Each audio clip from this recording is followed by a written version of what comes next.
Symphony of Strangers. The rain pattered against the windows of the Westlake Conservatory of Music, creating a gentle rhythm that calmed Olivia Reed's nerves as she waited outside the audition room. Her cello case rested against her leg, and her fingers tapped an unconscious melody on her knee. 23 years old, with auburn hair pulled back into a practical bun, and wearing her only formal black dress, she had prepared for this moment for months. Olivia Reed. The assistant called her name with practiced indifference. "They're ready for you now." She stood, smoothing her dress with damp palms before gathering her cello. This wasn't just any audition, it was for the prestigious Harmonia Fellowship, a year-long mentorship with Harrison Wells, the 30-year-old wunderkind who had revolutionized the classical music scene with his innovative productions and compositions. The fellowship would open doors that remained firmly closed to someone like her, a scholarship student from a small town who had worked odd jobs.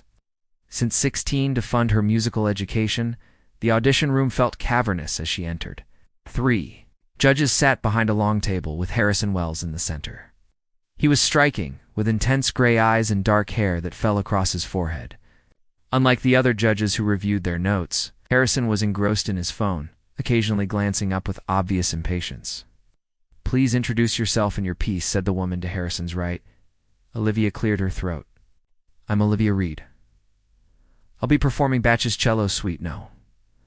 1 in G major, followed by an original composition titled Autumn Memories." She noticed Harrison didn't look up. As she positioned her cello between her knees and raised her bow, she willed her hands too steady. First notes of Bach flowed from her instrument, rich and resonant. She closed her eyes, allowing the music to speak through her, as it always had her most authentic voice. When she transitioned to her original composition, she poured every emotion into it, the melancholy of autumn evenings spent practicing by candlelight when her mother couldn't afford the electric bill, the joy of her first standing ovation, the bittersweet memory of her father teaching her to read music before he left. As the final note hung in the air, Olivia opened her eyes. The female judge nodded appreciatively. The older man was writing something down. Harrison Wells, however, was checking his watch. "Thank you, Miss Reed," Harrison said, finally looking at her directly. His voice was clipped, professional. "Your Bach was technically adequate, but lacks distinction. In your original piece," he paused, glancing at his notes for the first time, "it's derivative. Nothing we haven't heard before." The female judge frowned slightly at Harrison's bluntness, but remained silent. "But Olivia began, then stopped herself. Arguing would only make things worse. "We'll be in touch," Harrison said dismissively, already looking past her to the door, clearly ready for the next candidate. Olivia packed up her cello with trembling hands, dignity intact but heart crumbling. Outside the room, she leaned against the wall, taking deep breaths. Through the door, she could hear Harrison speaking. "These auditions are a waste of time. None of them have that spark, that originality we need." That evening, Olivia sat in her tiny apartment, rain still falling outside her window. The rejection letter would come soon enough, but she already knew. As tears slid down her cheeks, she picked up her cello again. Despite Harrison Wells' dismissal, she played into the night. The music was hers, and no one could take that away. From her, she had no way of knowing that 5 years later, on another rainy evening, Harrison Wells would hear her play again. Everything would change. Dissonant success. 5 years passed like a symphony rushing toward its finalist, cantus and transformative. Harrison Wells stood at the floor-to-ceiling windows of his penthouse, overlooking the glittering cityscape. At 35, he had achieved everything he had ever pursued. 3 Grammy Awards adorned his studio. His production company, Resonance Records, had become the industry gold standard, and his name carried enough weight to make or break careers with a single word. Yet, as he swirled the amber liquid in his crystal tumbler, a hollow sensation echoed within him. The celebration party for his latest successful protege continued behind him, filled with beautiful people laughing too loudly at jokes that weren't funny, drinking expensive champagne they couldn't appreciate, and congratulating him on another triumph they hadn't truly listened to. "Harrison, darling," purred Veronica, his current girlfriend, a model-turned-actress, whose interest in music extended only to how it might advance her career. Everyone's asking where you've disappeared to. The music critic from the Tribune, once, a quote, Harrison forced a smile. I'll be there in a minute. As Veronica sashayed away, he turned back to the window. The truth he couldn't admit to anyone, least of all himself, was that music, once his passion and salvation, had become merely a product.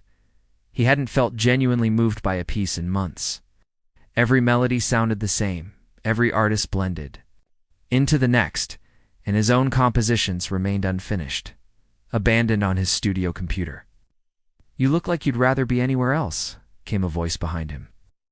Benjamin Watts, his oldest friend and business partner, joined him at the window. It that obvious? Harrison asked. Only to someone who remembers when you used to light up at the mere mention of a new arrangement. Benjamin handed him a folder. The applications for next season's mentorship program. Harrison grimaced. Already, we just finished with this. Batch. The machine never stops, Benjamin replied. That's what you wanted, right? An empire? Harrison didn't answer. He couldn't remember the last time he'd discovered an artist who truly excited him. Someone with that elusive spark he was always searching for, but never finding. Across town, in a converted warehouse space in the city's arts district, Olivia, Reed adjusted the bow grip of 8-year-old Mateo, guiding his small hands into the correct position. That's it, she encouraged. Now, remember what we said about letting the cello breathe? The boy's face scrunched in concentration as he drew the bow across the strings, producing a wavering but true note. His face broke into a delighted smile that Olivia matched with her own. Miss Olivia, I did it, he exclaimed. You absolutely did, she confirmed, her eyes crinkling with genuine joy. Your mother will be so proud when she picks you up. After Mateo's lesson, Olivia tidied the modest studio space of the Harmony Project, the community music program she had founded 3 years ago. What had started as volunteer lessons for a handful of neighborhood children has grown into a respected nonprofit that provided music education to over 60 students who couldn't otherwise afford it. Her phone buzzed with a message from Dominic, her business partner and friend. Good news. The Henderson Foundation loved our proposal. They're giving us the grant. Olivia clutched the phone to her chest, overwhelmed with relief and excitement. The grant meant they could expand their program, accept more students, and perhaps even hire another teacher. It wasn't the glamorous career she had once dreamed of, but the fulfillment she found in these children's progress filled her life with purpose. Later that evening, she practiced in her small but comfortable apartment, her fingers found there. Weighted the piece she had played at the Harmonia Fellowship audition years ago. She had refined it since then, adding layers of complexity and emotion that only life experience could provide. Though she rarely performed publicly any more aside from the occasional local venue or charity event, her relationship with music had deepened rather than diminished. The following morning, Olivia found herself in a meeting with the Henderson Foundation's director, Eleanor Jenkins. Your program is exactly the kind of initiative we love to support, Eleanor said, but we want to make this grant really count.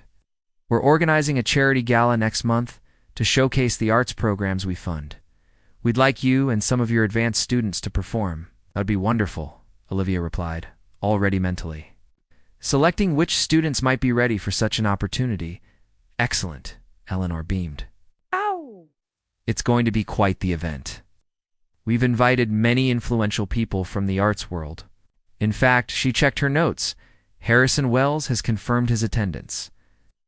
Having someone of his caliber, there will certainly bring attention to programs like yours. Olivia's smile froze on her face. Harrison Wells, the producer? Yes, do. You know him? No, Olivia said quietly. Not really. As she left the meeting, memories of that rainy audition day resurfaced.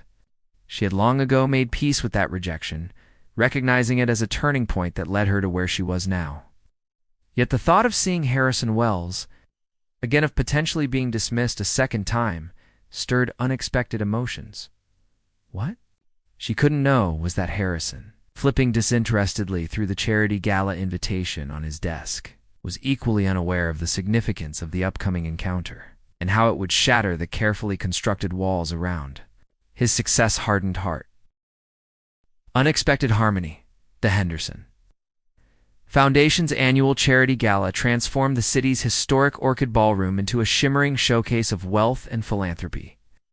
Crystal chandeliers cast prismatic light across the crowd of designer gowns and bespoke suits, while waiters glided between guests, offering flutes of champagne and artfully arranged hors d'oeuvres. Harrison Wells arrived fashionably late, alone. He had ended things with Veronica the previous week after finding her more interested in his industry connections than in him. As he accepted a glass of champagne from a passing waiter, he surveyed the room with the practiced eye of someone who had attended countless such events.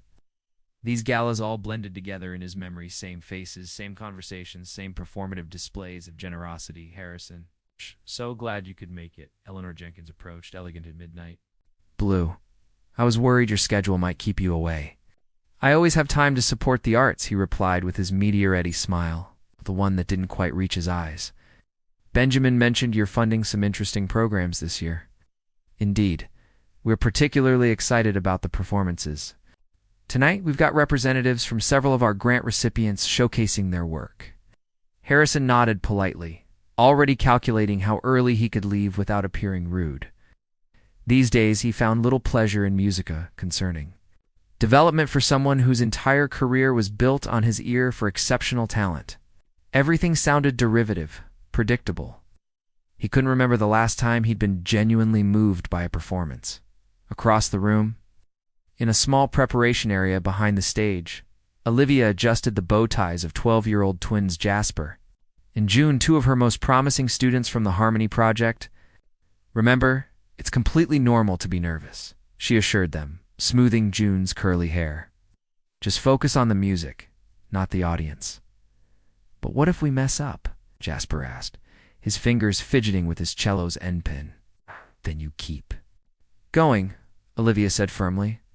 Music isn't about perfection, it's about connection. These people are here because they believe in what we're doing.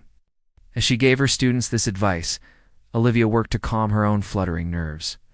She had spotted Harrison Wells earlier, looking as intimidatingly successful as ever in his perfectly tailored suit. Though she had prepared herself for this encounter, seeing him in person had reopened old wounds she thought had long healed. 5 minutes, Ms. Reed, the event coordinator, informed her with a quick knock on the door. Olivia nodded, gathering her students. All right, team. Let's show them what music is really about. The lights dimmed across the ballroom as Eleanor Jenkins took the small stage. Ladies and gentlemen, thank you for your support tonight. The Henderson Foundation believes that art can transform lives, and no program demonstrates this better than our next performers. Please welcome Olivia Reed and students from the Harmony Project. Polite applause rippled through the crowd as Olivia led her students onto the stage. She took a moment to scan the audience, inadvertently locking eyes with Harrison Wells, who stood near the back, his expression unreadable. She quickly looked away, focusing instead on setting up her cello. Harrison, who had been contemplating a discreet exit, found himself pausing as the small ensemble arranged themselves on stage. Something about the auburn-haired woman with the cello stirred a vague memory he couldn't quite place. The children began with a simple arrangement of Pachelbel's canon, their young faces intense with concentration. They played well for their evidence of good teaching, but it was when their instructor joined in that the atmosphere in the room shifted. Olivia's cello voice entered the arrangement, transforming the piece from a student recital into something transcendent. Her playing added depth and emotion that elevated the children's contributions rather than overshadowing them. The result was unexpectedly moving, a perfect metaphor for mentorship itself. Harrison found himself stepping closer to the stage, champagne forgotten in his hand. There was something in her playing, a vulnerability and authenticity he rarely encountered anymore. As the piece concluded, and the audience applauded enthusiastically, Eleanor announced that Ms. Reed would now perform a solo piece. This is a composition I wrote called Second Chances, Olivia said softly into the microphone. It's about finding your true path, even when it's not the one you originally imagined for yourself. As she began to play, the bustling ballroom grew still. Her composition started gently, almost tentatively, before building into a complex emotional narrative that spoke of disappointment, resilience, and ultimately, unexpected joy. The piece was technically brilliant, but what captured Harrison was its raw emotional honesty, something his world of overproduced perfection sorely lacked. He stood transfixed, experiencing for the first time in years that elusive feeling he had been searching for, a genuine emotional connection to music. When the final note faded, there was a moment of reverent silence before the room erupted in applause. Harrison didn't join the applause immediately. He was too busy trying to place where he might have heard this woman play before. Something about her technique, her emotional expressiveness, felt hauntingly familiar. After the performance, guests surrounded the musicians, offering congratulations. Harrison moved purposefully through the crowd until he reached her. "Extraordinary," he said simply. Olivia looked up, momentarily startled to find Harrison Wells standing before her. Up close, she could see the fatigue around his eyes that his confident posture couldn't disguise. "Thank you," she replied, maintaining her composure. "The children worked very hard. They're talented, certainly, but I was referring to your composition. It's unlike anything I've heard recently." He extended his hand. "Harrison Wells." "I know who you are," she said, accepting his handshake. "Olivia Reed." Recognition flickered across his face, but didn't fully register. "Have we met before?" A small, sad smile touched her lips. "Yes, Mr. Wells, we have." Before she could elaborate, her students swarmed around her with excited chatter about their performance, creating a natural barrier between them. Harrison stepped back, watching as she interacted with the children patient, encouraging her, face animated with genuine pride in their accomplishment, as she guided her students away. Harrison found himself following with his eyes, struck by an unfamiliar feeling, a compelling need to know more about this woman who had moved him with her music, and now slipped away before he could place her in his memory. What he didn't realize was that she had once played for him in a rainy audition room, and he had been too blind to see the very quality he now desperately sought. Crescendo of truth for 3 days following the Henderson Gala, Harrison found himself distracted by thoughts of Olivia Reed. Her composition haunted him, appearing unbidden in his mind during meetings, accompanying him on his morning runs, lingering as he lay awake at night. Something about her music had awakened a dormant part of him, and he couldn't let it go. "You've been checking your phone every 5 minutes?" Benjamin observed as they reviewed quarterly projections in Harrison's office. "Hot date?" Harrison frowned. "I'm waiting for information on Olivia Reed. I asked Eleanor Jenkins for her contact details." "The cellist from the charity event? She was impressive," Benjamin agreed, then eyed Harrison curiously. "But this seems more than professional interest." Harrison ignored the comment. "Her composition had something I haven't heard in years. Authenticity, emotional depth. The industry needs more of that. It has nothing to do with those expressive brown eyes," Benjamin teased. Before Harrison could respond, his phone chimed with an email from Eleanor, containing Olivia's contact information and a brief note. "She's doing remarkable work with those children. Her program deserves support." That afternoon, Harrison drove his sleek Aston Martin to the address listed for the Harmony Project. The converted warehouse sat in a neighborhood that was neither dangerous nor affluent, the kind of transitional area where artists and community organizations could still afford space. The building's industrial exterior had been brightened with a colorful mural depicting children playing various instruments. Inside, the space was divided into several glass-partitioned practice rooms surrounding a central area filled with mismatched but comfortable furniture. Through one glass wall, Harrison observed Olivia seated on a low chair, demonstrating proper bow technique to a young girl with braids and a determined expression. A man with dreadlocks and a friendly face approached. "Can I help you?" "I'm here to see Olivia Reed," Harrison replied, feeling unexpectedly out of place in his expensive suit. The man's eyebrows rose in recognition. "Harrison Wells? The Harrison Wells?" "I'm Dominic Torres, co-founder of Harmony Project," he extended. His hand, which Harrison shook. "Olivia mentioned you might stop by after the gala." "She did?" Harrison was surprised. Dominic's expression grew more reserved. "Yes, though I admit I was skeptical you'd actually come." Before Harrison could inquire about this cryptic response, Olivia emerged from the practice room, exchanging a high five with her young student. "Good job today, Zoe. Remember what we talked about with your wrist position?" she called after the departing child before turning to face her visitors. Her smile faltered slightly when she saw Harrison. "Mr. Wells," she acknowledged, her tone professional. "Dominic, would you mind checking on the inventory shipment? I think it arrived this morning." After Dominic departed with a meaningful glance at Olivia, she gestured toward a small office.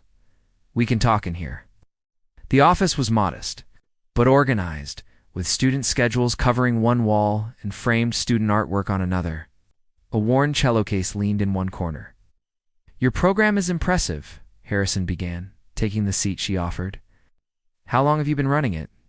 3 years officially," she replied, "though I started teaching informally before that." Sat behind her desk, creating a deliberate barrier between them. "What brings you here, Mr. Wells? I doubt you've developed a sudden interest in community music education." Her directness caught him off guard. "Your performance at the gala," he admitted. "Your composition was exceptional. I'd like to discuss potential opportunities for collaboration." A complex emotion flickered across her face, something like vindication mingled with old pain. "That's ironic," she said quietly. "How so?" She studied him for a moment, as if debating whether to continue. "You really don't remember me, do you?" Harrison felt a creeping unease. "Should I?" 5 years ago, the Harmonia Fellowship auditions. Batch's cello suite No. 1, followed by an original composition called Autumn Memories. She recited the details with careful precision. "You said my playing was technically adequate, but lacks distinction. My composition was derivative." The memory crashed over Harrison like a discordant cymbal, the rainy day.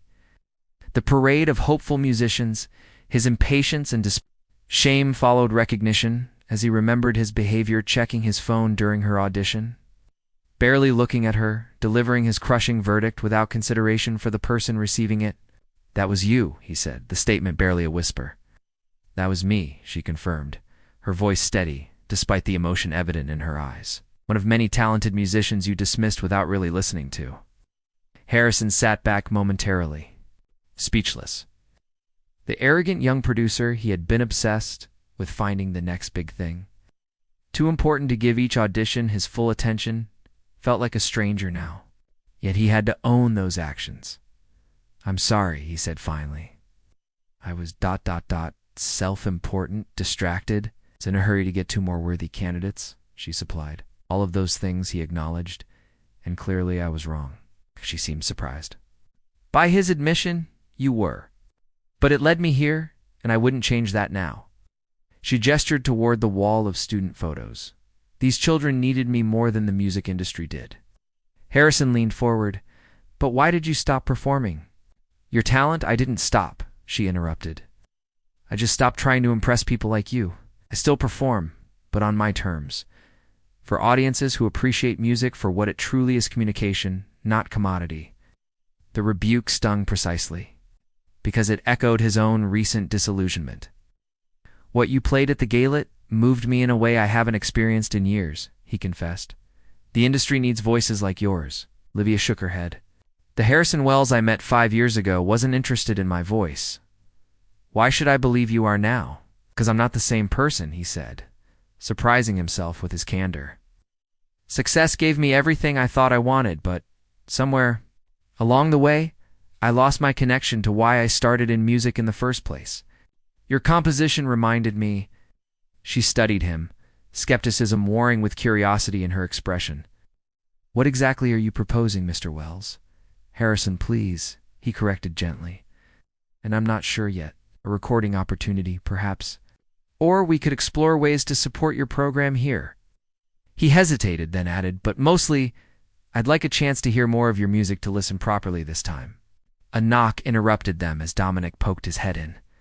"Sorry to interrupt, but your 4 o'clock student is here, live." Olivia nodded, standing to signal the end of their conversation. "I appreciate your interest, Harrison, but I built something meaningful here after your rejection. I'm not looking to abandon it for the spotlight you're suddenly offering." As she walked him to the door, Harrison felt an unfamiliar desperation. Couldn't let her walk away again, not when her music had awakened something vital within him. If it's not either or, he suggested as they reached the entrance. What if there's a way to honor both paths? She paused, hand on the door. That would depend on whether you're truly interested in my music or just trying to ease your conscience about the past. Their eyes met, and Harrison realized with startling clarity that much more than a potential business collaboration hung in the balance. I guess I'll have to prove which it is, he said quietly, as he walked to his car. Harrison knew with certainty that regardless of the outcome, Olivia Reed had already changed him, forcing him to confront not just who he had been, but who he wanted to become.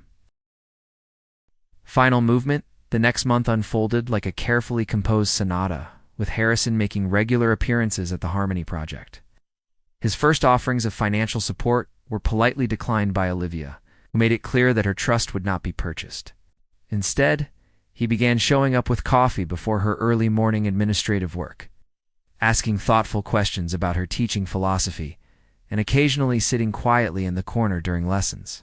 Observing the patience and passion she brought to each student, to everyone's surprise, especially his own Harrison, found himself volunteering to help repair the aging sound equipment in the performance space and assisting with grant applications. Lending his industry expertise to secure the program's future funding? You know, you don't have to keep coming here, Olivia remarked one evening as they sorted through donated instruments, determining which could be repaired for student use. I'm not going to change my mind about recording just because you fixed our amplifiers. Harrison carefully set aside a violin with a cracked bridge.